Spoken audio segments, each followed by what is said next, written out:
Ok, c'est parti, comme vous voulez, action. On a invité spécial Nicolas Manguel pour parler un peu des tueurs du futur.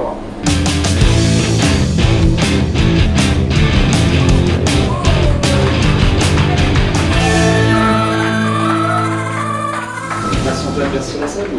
Alors Nicolas Saboub. Écoute, ça va plutôt pas mal. Je pense que le confinement a été pour tout le monde un temps de repos. Il s'agit maintenant de passer au boulot. Est-ce que les tigres ont pu rugir récemment? Écoute, je tiens d'abord à dire que je suis là en tant que représentant de la fratrie des biographes des Tigres du Futur, puisque en fait même nous ne savons pas vraiment de qui est constitué ce projet. Donc je vais plutôt ce groupuscule. Donc je vais plutôt, si vous le permettez, aborder le sujet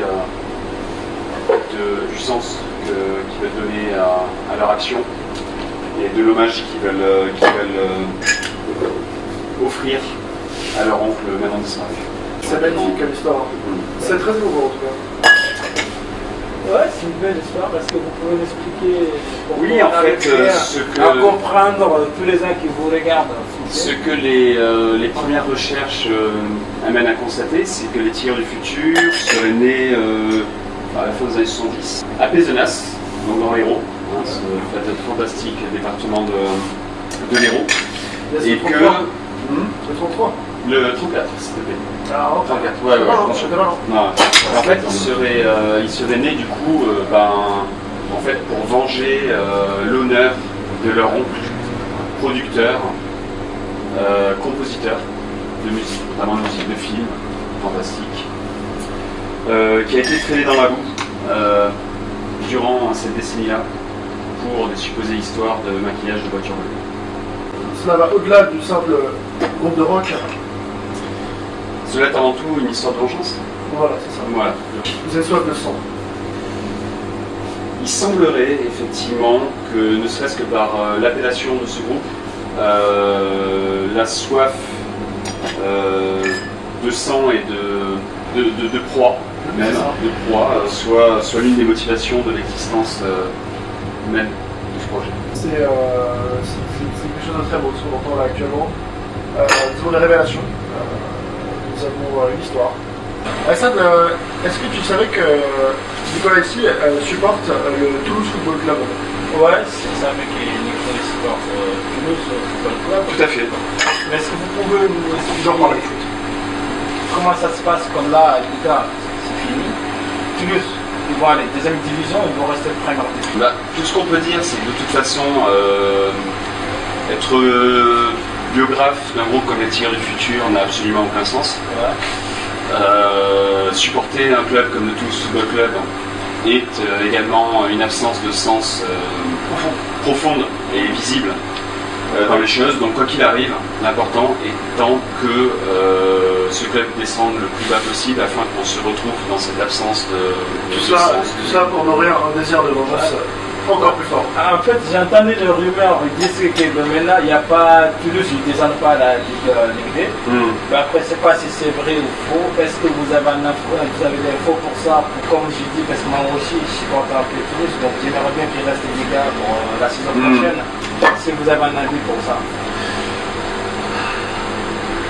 L'important étant que les décisions prises par la plus haute juridiction administrative de notre État aillent dans le sens d'une absurdité toujours plus grande de l'existence même de ce club et de gens comme moi. Donc ce qu'on peut dire, c'est qu'on souhaite que tout cela aille le plus bas possible, afin peut-être un jour de renaître tel le phénix. Voilà. Et d'abord se rouler dans la boue de la honte. L'image de ce que font les tigres, enfin les hippopotames. C'est les rhinocéros.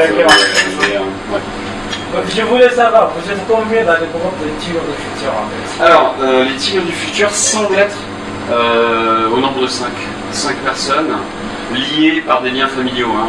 On parle de cousins, de frères, peut-être on peut voir les deux. Et quel est l'instrument principal? Qu'est-ce qui dirige ce projet? Qu'est-ce qui donne vie?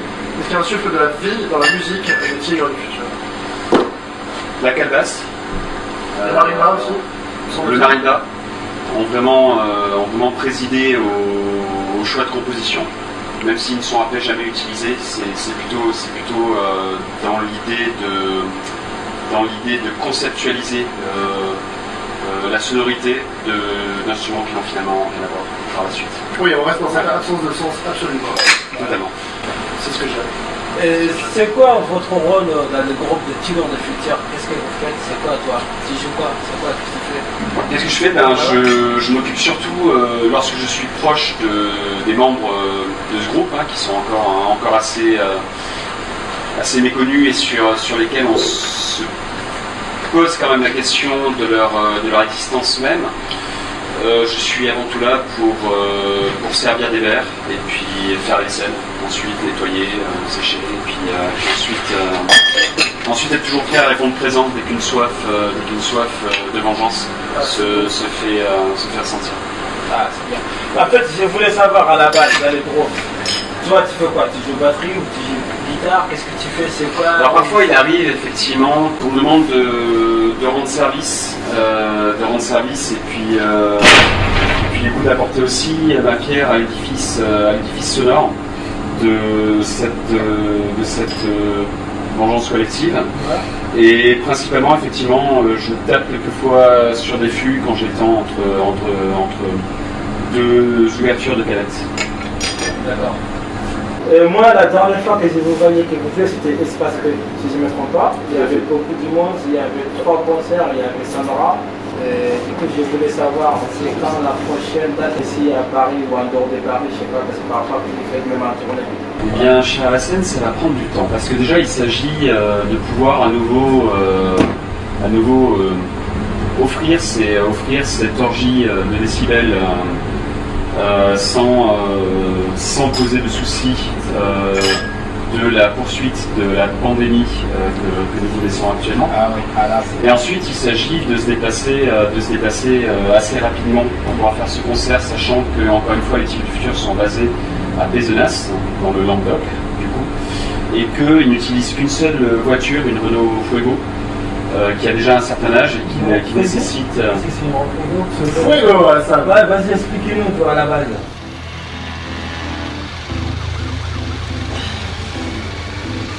C'est une voiture de service ou elle est à vous? C'est ma mienne. C'est quoi cette caisse pourrie? Cette caisse pourrie, comme vous dites, c'est une voiture de collection de prestige. Il n'y en a plus que 3 qui roulent dans le monde. Et moi, j'ai la numéro 4. Et ça s'appelle comment, ça? Une Fuego!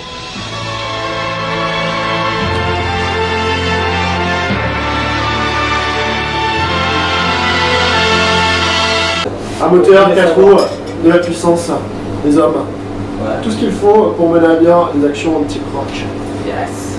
Parce que là, nos services se sont renseignés et nous ont apporté cet objet, car nous faisons notre travail de manière extrêmement professionnelle.